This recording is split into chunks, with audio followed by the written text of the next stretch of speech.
सामवेद, और सामवेद से अनेकों उपनिषदें निकली, और उस पूरे समूहों में एक बहुत टॉप क्लास उपनिषद निकली, उसका नाम है छांदोग्य उपनिषद।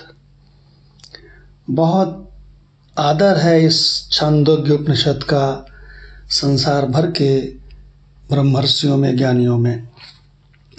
तो ये जो छांदोग्य उपनिषद है, इसमें जो आरुणि ऋषि का पुत्र है, ये वेदों की शिक्षा लेने के लिए काशी जाता है और वहाँ पर खूब शिक्षा लेता है, न जाने कितने वर्षों तक, और लौट के आता है तो पिता के पैर तक नहीं छूता है।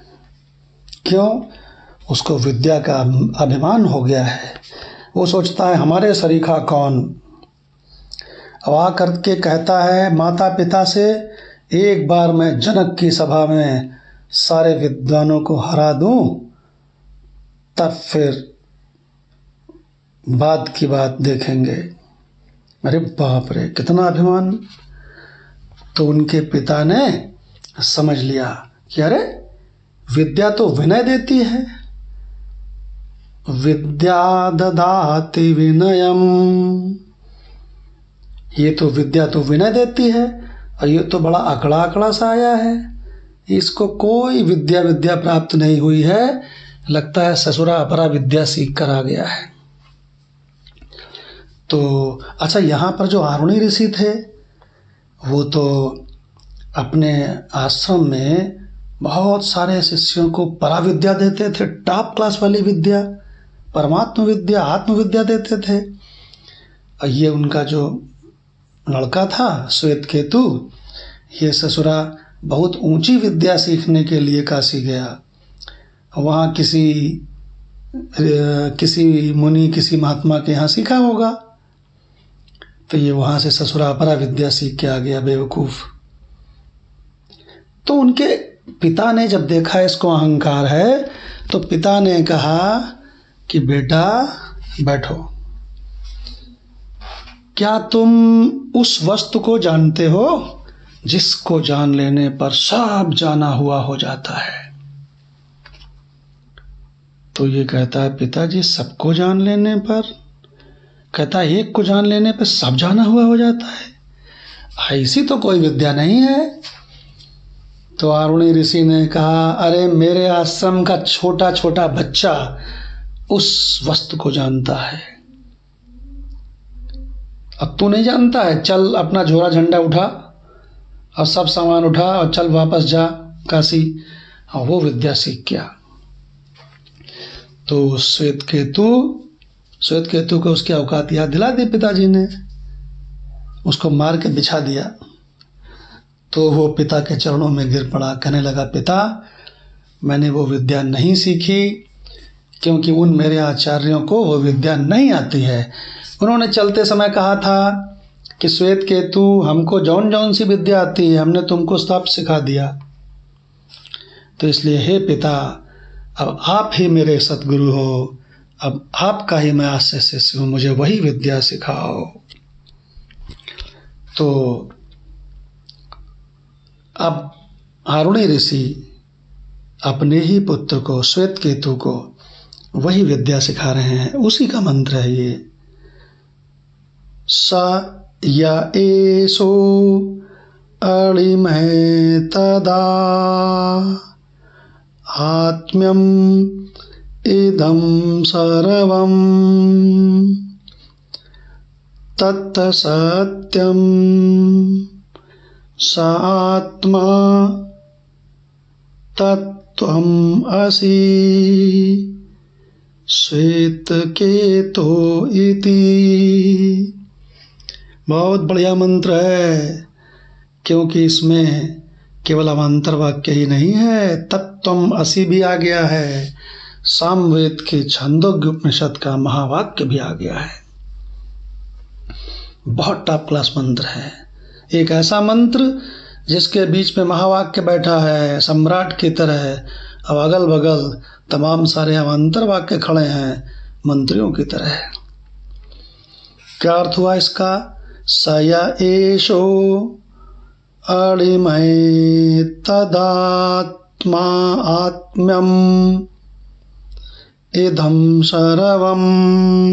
श्वेत केतु, ये जो सबसे सूक्ष्म तत्व है ना इस शरीर में, तो कहता है सबसे सूक्ष्म तत्व, तो वो कहता है क्या स्थूल शरीर के बाद जो सूक्ष्म शरीर होता है वो? तो उन्होंने कहा बाग मूर्ख, सूक्ष्म शरीर से भी ज्यादा सूक्ष्म। उसने कहा वो तो अच्छा कारण शरीर, तो उन्होंने कहा बाग बेवकूफ, उससे भी ज्यादा सूक्ष्म।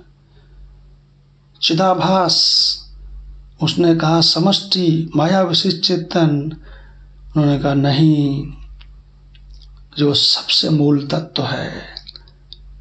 स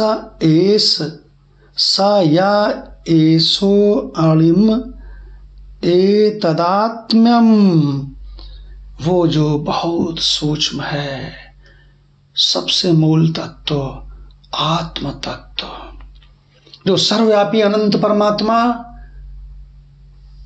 जो सर्वव्यापी है। तो ऐसा कैसे हो सकता है कि हमारे और तुम्हारे शरीर में ना हो? यहाँ मौजूद है सर्वव्यापी होने के कारण, लेकिन कैसे? सबसे सूक्ष्म अणु, सबसे सूक्ष्म अणु तत्व के रूप में। ये नहीं समझना कि शरीर के मरने पर आत्मा चली जाती है। जो सर्वव्यापी है, जिस सर्वव्यापी अनंत परमात्मा में, अनंत आत्मा में ये सारे शरीर फरीर सब दिखाई पड़ रहे हैं, वो आत्मा है। वो कहाँ चला जाएगा? स्क्रीन कहाँ चली जाएगी? अरे ये शरीर मरेगा तो इसका जो जीवात्मा है, प्रतिबिंब है, सो उड़ जाएगा, स्थूल शरीर को जला दिया जाएगा, लेकिन आत्मा थोड़ी चली जाएगी। देखिए,